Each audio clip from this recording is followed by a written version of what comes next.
Hello citizens of the Star Citizen universe, I am Digital Master here with a different type of video for you today.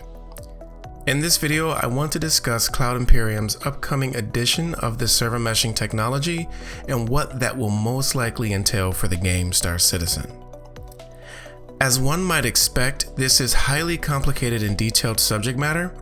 It is also difficult to explain, but in this video I will try to do just that as best I possibly can.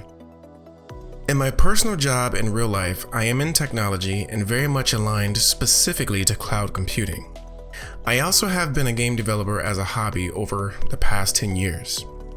With that said, I must immediately state that this video is for entertainment purposes only, and I do not intend to imply in any way that I either have insider information or that my understanding of CIG's implementation of this technology is accurate. I also don't intend to imply that I am an expert in the topic of server meshing. So please take everything I say in this video with a grain of salt. Now with that disclaimer out of the way, I really want to take this time to delve as deep as I can into the subject while taking every effort to break things down as I understand it in the simplest of terms and concepts.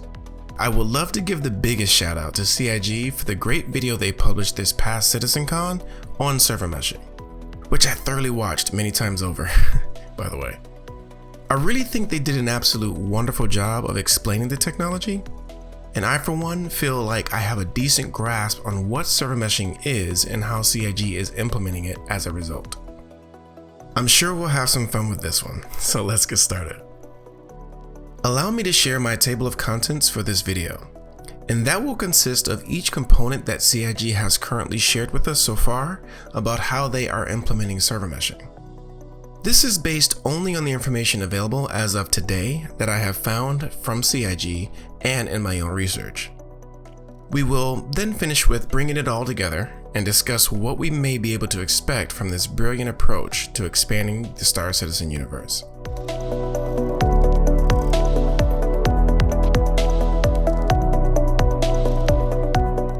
So let's begin with the overview, and for this we'll start with a question.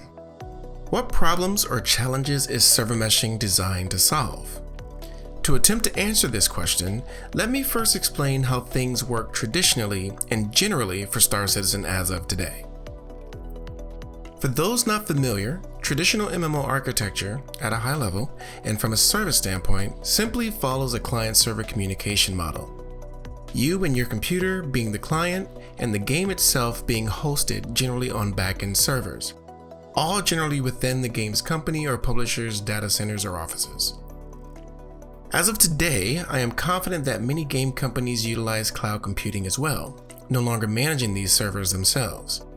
Big companies like Amazon and Microsoft, being our primary examples, offer their premier cloud computing services to many organizations globally.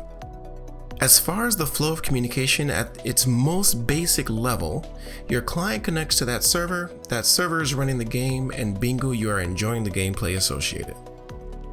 The actions you take as a player that can change the game world in which you are playing, including your own character's achievements and progress, get saved automatically as the game is running. So essentially, you have the client, the server, and the database where persistent information is stored about the game world and your character. Clients connect to the server to play the game, the server runs a simulation and stores saved data to the database. Rinse and repeat. Currently, Star Citizen essentially runs on this same general concept, though some aspects that make up the whole of what server meshing will become are already implemented. For example, things like the entity graph, where we can have some persistence of our data, including our alpha UEC and most of our accumulated items. There is also the existence of client and server-side object container streaming, just to name a few. We'll discuss more about these later and how they play into the bigger picture.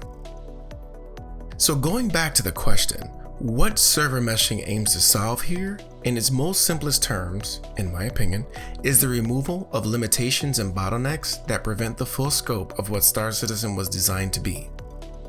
In essence, the traditional MMOs like EVE, WoW, Elite Dangerous, and more allow many players to join each other in the same game world at the same time.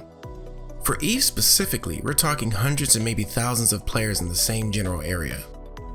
For us, the end user, it is very easy for us to focus on this as the central overall goal and benefit of server meshing, when I personally believe it is better thought of as a service that uses microservices to enable the developers to achieve the scale and scope not seen before for a game of Star Citizen scale. What you have in Star Citizen is a high fidelity game with tremendous scope and scale, and due to this fact alone, it is simply not able to be played by thousands of players on a single server.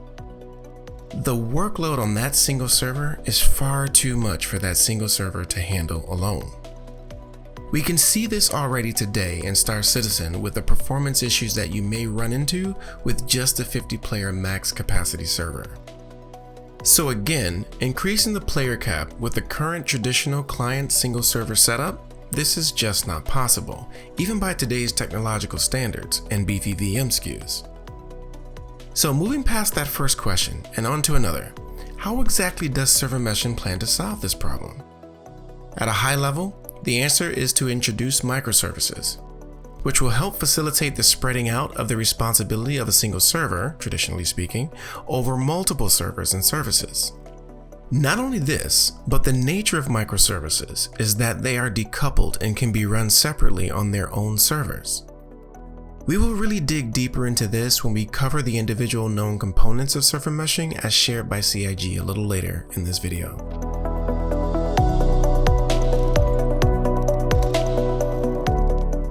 So we briefly touched on this, but I want to also demonstrate on screen as I explain further. Today, in Star Citizen, when you log in, you are aligned with a login server or service that then assigns you to a specific single game server instance. This server instance downloads the entirety of the Stanton system's data. However, due to some already implemented optimization services and techniques, the entire system is generally never rendered all at the same time. Now, I will say that there is a caveat to this, which is also meant to be addressed by server meshing, and we will also discuss this later in the video as well. For now, this consists of technologies and techniques such as object container streaming both on server and client side, as well as other things like LODs and bind culling. Just to stress the main challenge here, CIG intends to create hundreds of systems, not just Stanton. As a result, this means, if not for server meshing, we would have to log into different servers to be able to experience other star systems. As you can imagine, this is not the plan or goal of CIG. However, with the traditional client-server setup, this is just not possible currently. So there is a need to scale out and spread the responsibility of rendering and managing the full Star Citizen universe over multiple servers. This is just one of the primary things that server meshing is intended to solve.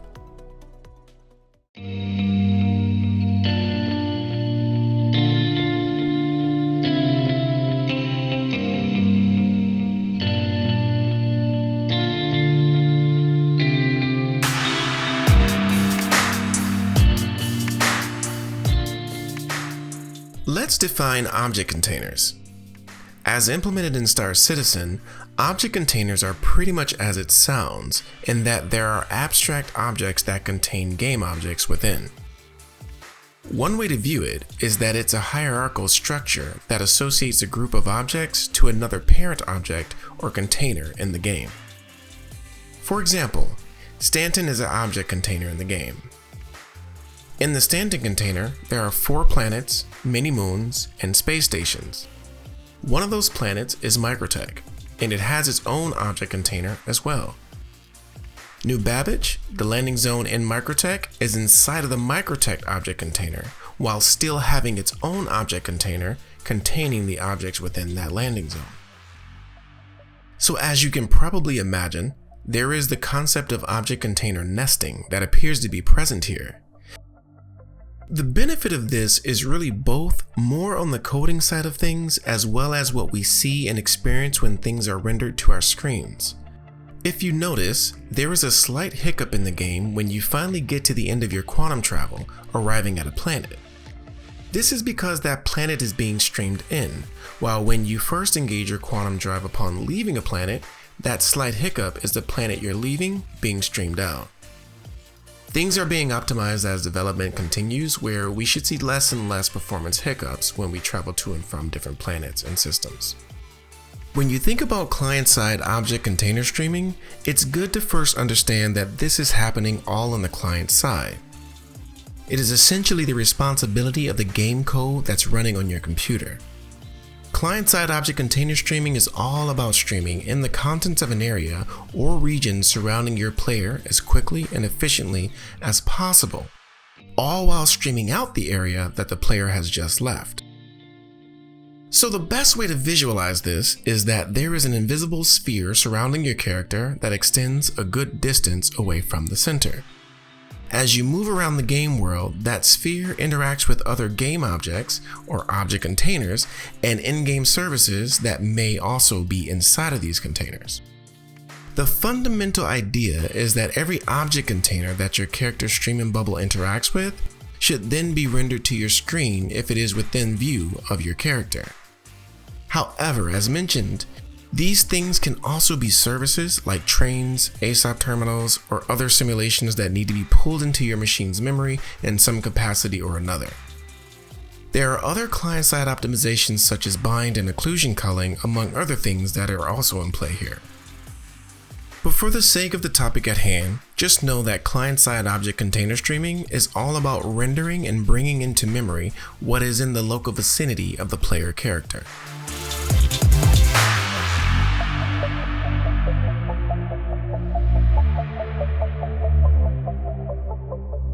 For server-side container streaming, the logic is generally the same. As mentioned earlier, the entire Stanton system data is loaded onto a single server. However, the entire Stanton system is not necessarily rendered at the same time, provided there aren't players in every streaming bubble in the system. To be clear, a streaming bubble and object container are mutually exclusive. I think it is very important to make this distinction. As for every streaming bubble, chances are there is a group of object containers within. Streaming bubbles are designed to tell the code running on the server exactly what to render. So you have specific streaming bubbles all around the Stanton system that are designed, once activated, to strategically stream in relevant object containers inside of its zone of coverage. Again, the streaming bubbles are activated by players, i.e. connected clients, entering the streaming bubble's area of influence. This system currently helps CIG mitigate the single server performance issue that would be tied to having the entire Stanton system rendered at all times. The difference between server-side object container streaming and client-side object container streaming is the following. On the server side, the server or game logic monitors if players are in an area. If so, that area's streaming bubble is activated, and the necessary object containers are loaded into memory and rendered on that single server. Where the benefits of server-side container streaming begin to wane is if there is a player in every corner of the Stanton system, therefore causing all streaming bubbles to trigger and all object containers to be rendered on that single server. As you can imagine, all players on this server will then feel the performance impact of this event. This is another problem that server meshing is designed to solve. Client-side object container streaming is designed to achieve the same performance issue mitigation on the client side. So on your computer, when you log into the game, your starting area is loaded onto the server, as mentioned a moment ago. Then that data is loaded onto your computer, where it will render the relevant object containers locally to your screen. As you move through the verse, you leave and enter many different streaming bubbles or larger object containers. Your client, the game code running on your machine, is responsible for rendering in and out the relevant object containers. The invisible streaming bubble surrounding your character functions the same as the streaming bubbles on the server, except this one is moving dynamically and centered on your character. This, as you might expect, is designed to alleviate performance issues on the client. Only what is necessary and relevant to your character and the surrounding areas is to be rendered on your local machine. Your computer would not be able to manage if it had to load into memory and render the entire Stanton system locally. The issue for client-side object container streaming is that if all players decided to congregate in the same area, you may experience performance issues on your computer trying to render all of that activity. It is yet to be discussed as to what CIG's answers to this specific problem will be once we reach server cap levels in the hundreds and then thousands of players per shard. However, server meshing is really not designed to directly solve this particular client-side issue. What we can hold confidence in is that if CIG is intending to raise server cap, which they are and have said so even recently, then you can imagine that they have some ideas on optimization technology or techniques that they can leverage to potentially mitigate or solve these issues into the future.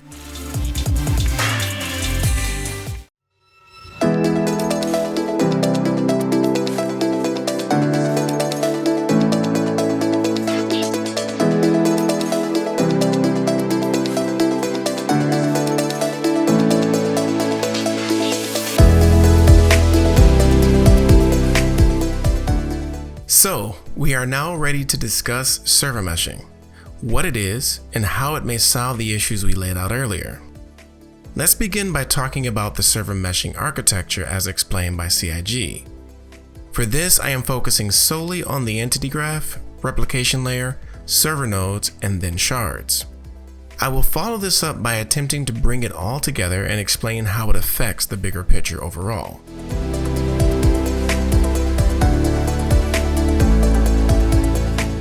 The entity graph is basically a database, but as I understand it, it brings with it some very important data optimization techniques and technology to the table. I am not so sure of what that all entails, but I do know that optimizing data management and transfer is an important aspect of optimizing the game overall. For Star Citizen's scale, there is a lot of data that has to move between the different components we are about to discuss, so optimizing this is super important to realize the overall goal. The entity graph is where the global persistence universe data, including all players' persistence data, will be stored. As the game is played and things are changed by players and the simulation, that data gets saved back to the entity graph. I highly recommend watching the CitizenCon 2951 server meshing video that explains this in much more detail. For the purposes of this video, the entity graph is an important part of server meshing that we will explore more as we continue in the video. The replication layer is probably what I would consider to be one of the more central components of the overall server meshing puzzle. The replication layer sits within a single shard along with the server nodes, both of which we'll talk more about in a moment. The replication layer is largely responsible for moving and managing data and communication between other components that make the entire system work. From a microservices standpoint, we can think of this component as a relay service, responsible for passing around information and possibly checking statuses of all connected server nodes and clients. So to me, it's the heartbeat of a single shard. So let's talk specifically about what the replication layer is designed to do. 1. On initial startup, the replication layer pulls down the global entity graph data, which includes the persistent state of the universe, as well as each player's persistent data as requested when said player or players sign into the shard. It passes this persistent data to the server nodes and clients respectively. 2. After startup, it is designed to relay relevant data back and forth between the clients, server nodes, and entity graph dynamically as needed. And number 3, it plays a significant part in failover as well, for any disconnected clients or bad server nodes. So in essence, the replication layer is a very integral part of ensuring we no longer experience the after effects of issues like 30Ks or other issues where we are unable to pick up where we left off before losing connection to a server. In fact, losing connection to a server should no longer be a big issue as it is today, as failover should largely mitigate this altogether. To demonstrate, when there is a bad server, the idea is that we are immediately assigned to a working server node responsible for the same streaming bubble that we were in, all while the bad server is being recovered or removed from rotation. This should mean that we will be oblivious to specific server issues as there should be no impact to the client. One of the ways in which this is possible is due to cloud scaling technology. This means that you can have server nodes scale to ensure there is no single server point of failure that leads to the end of a gameplay session.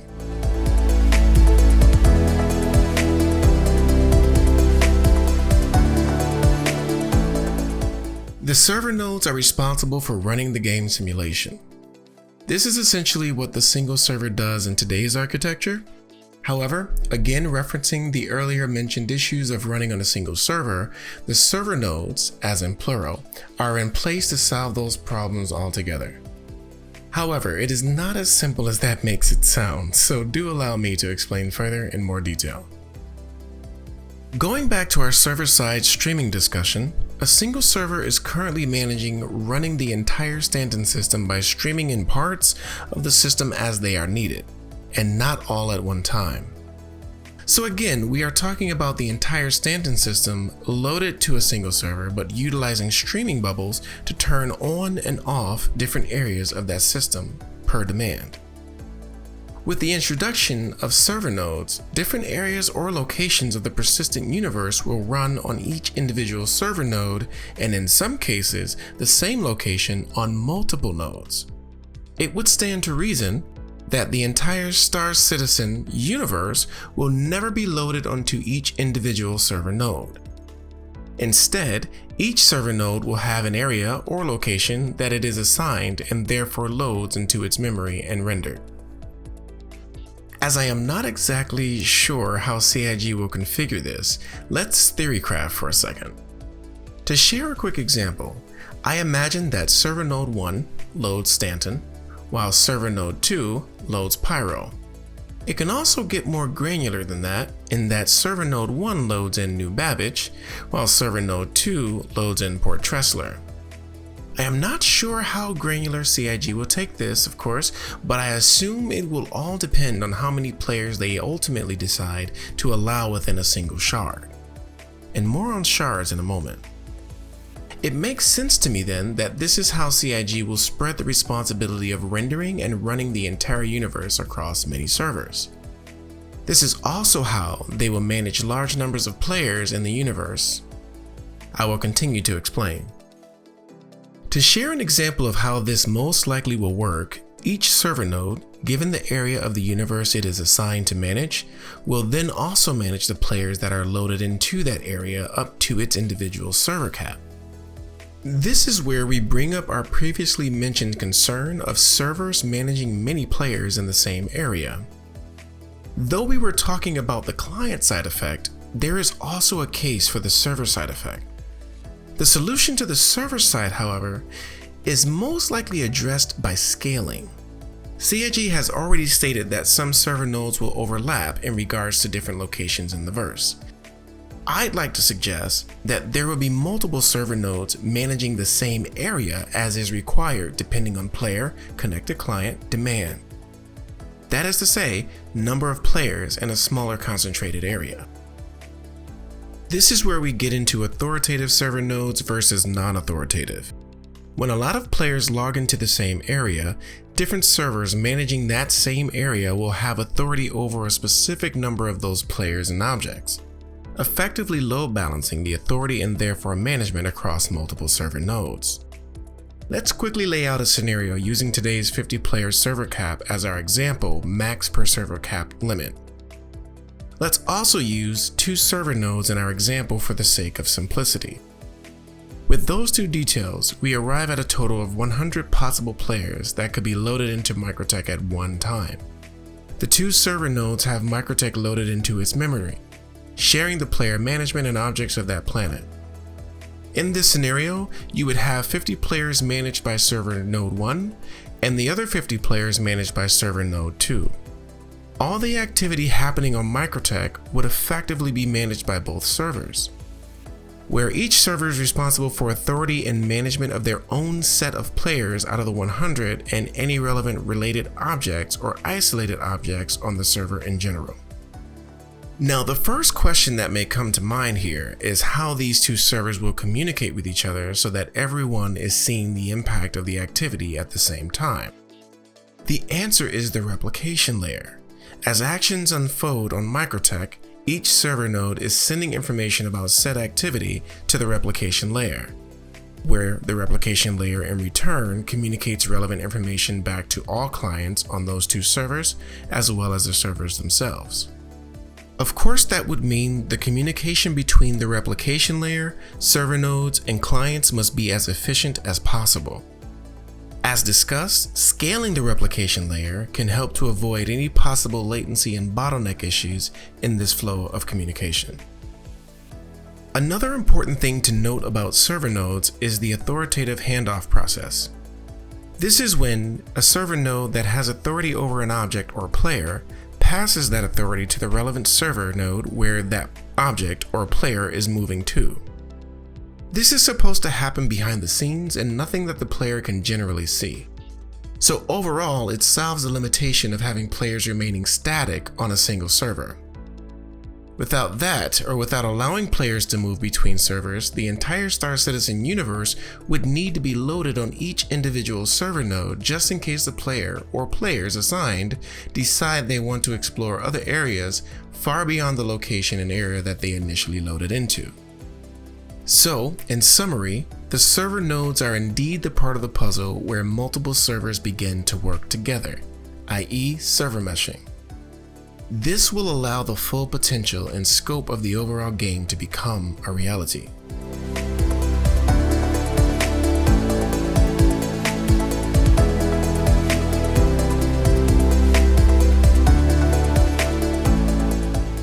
The concept of shards is essentially a replacement for the earlier concept of a single server.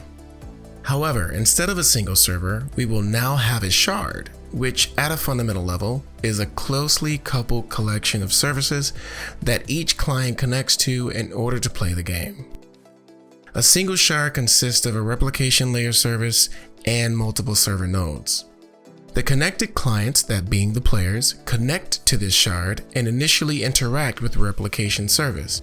From there, the clients are assigned to a server node wherever they were last positioned or their starting location. So let's demonstrate the actual workflow and connection with the shard.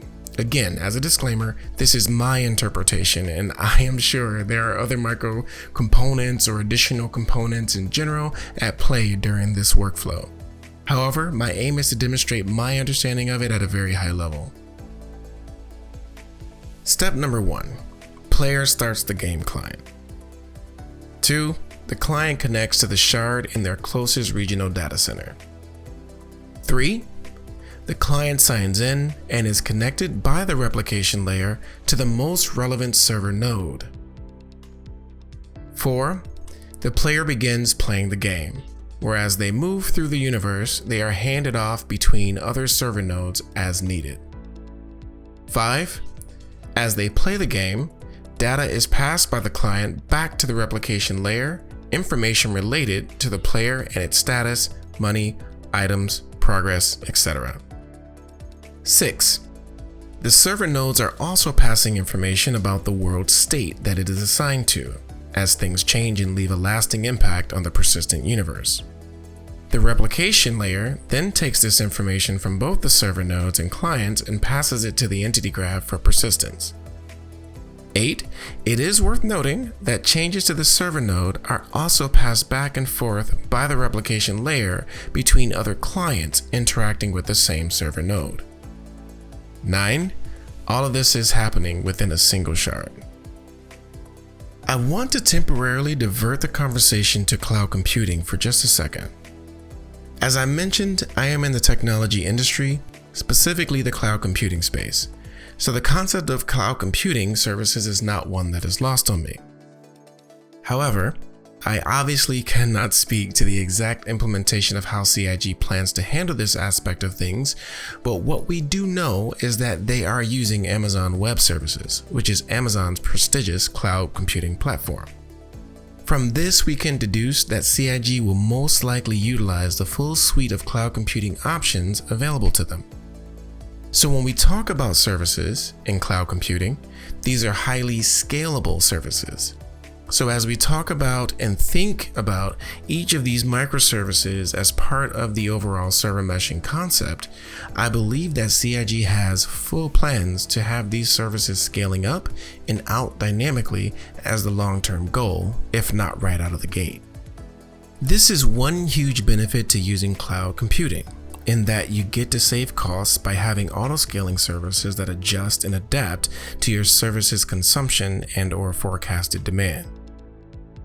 Now, to really share how deep this rabbit hole can possibly go, again we are talking about services or microservices such as the replication layer that may or may not have microservices of its own as part of its very core function.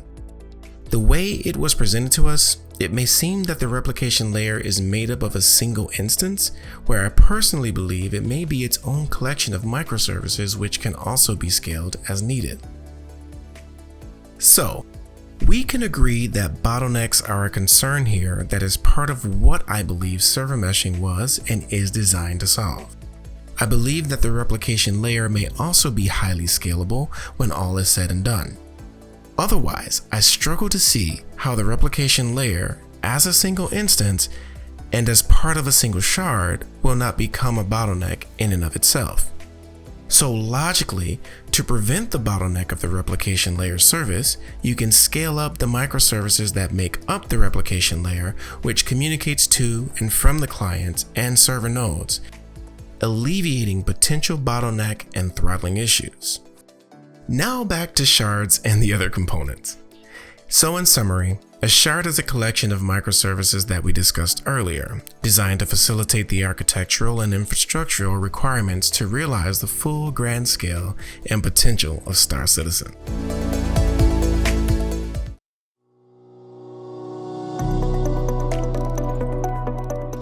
So let's bring it all together and summarize. I believe server meshing will prove to be the catalyst that many of us believe it to be, or believe it will be over the course of time. Even if the initial release will be slow and steady, maybe even without much in the way of huge steps forward, in the end, I believe and expect that we will gradually see the full potential that this technology will afford CIG. Server meshing opens the floodgates of what is possible and allows the full potential of what the scope of this game promises. Getting there will play out over time and not be an instant reality once these components are systematically added and applied into the persistent universe. The truth is that once the technology is finished, if it is not already finished, the other game systems will have to leverage the changes and recalibrate as necessary to fully realize the potential that it will afford. So I have captured some concerns voiced in the community regarding server meshing, and I do wish to possibly address them with my limited understanding. So let's begin. Question number 1. How can server meshing solve the issue of all players congregating in a single area? My answer is, players congregating in a single area is potentially a heavy load on a single or maybe even several servers. This is absolutely true. However, with server meshing, the issue is much more of a concern on the client side rather than the server side. Naturally, the server side of the issue is addressed by server meshing, specifically with a large amount of server nodes sharing the load of managing the related area or location, including all the players. On the client side, however, there is not much, if anything, about server meshing that addresses this issue. I suspect that it will require more client-side optimizations like bind culling, occlusion culling, optimizing LODs, and other such things. Question number 2. Can we expect huge battles like that of EVE online? My answer is, I am one of maybe the few that still believes this will eventually be possible. However, it indeed will require much more in the way of client-side optimizations, as we just discussed, and techniques that will help with rendering all the necessary objects on our screen at one time. If there is any reason to believe it is not possible, the central issue will be client-side more than anything server-side. Question number 3. What happens if everyone populates every corner of every planet, etc.? My answer to this is, server meshing solves this by giving each server node or multiple server nodes control over a specific streaming bubble that it is responsible for only. Rendering the entire universe will be handled on thousands of server nodes, not just a single or small set of servers. Question number 4. Can we eventually get a single global shard? My answer is the following. CIG hasn't said no, which is what stood out most to me. I do think it is possible, but I also would wonder why we as the player base would want that, due to inevitable latency issues the further your client is away from that single physical data center. Logically, as a shard is isolated to a physical data center, a good group of people around the world in many areas would be getting the short end of the bandwidth stick. So logically, at best, I think they should stick to regional shards, which I personally think they will do anyway. Going to one shard may not be the best decision unless there is a way to mitigate latency issues for a large portion of the community. And the last question, question number 5, how does server meshing potentially solve the 30K issue and other connectivity issues? My answer is the following, multiple server nodes and failover logic. That's the short version. As mentioned, there can be overlap of streaming bubbles with many server nodes. We can go as far as saying there may be many nodes managing the same area or location, and when there is a bad node, that node is moved out of rotation and all players that were assigned are simply moved to the next available node with server capacity available. The replication layer will have already dynamically stored and shared relevant data from the bad shard before it went bad and updated the entity graph and all connected clients. The only thing left to do is quickly fail over by assigning the affected clients to a new already spun up server node servicing the same area the player was previously in.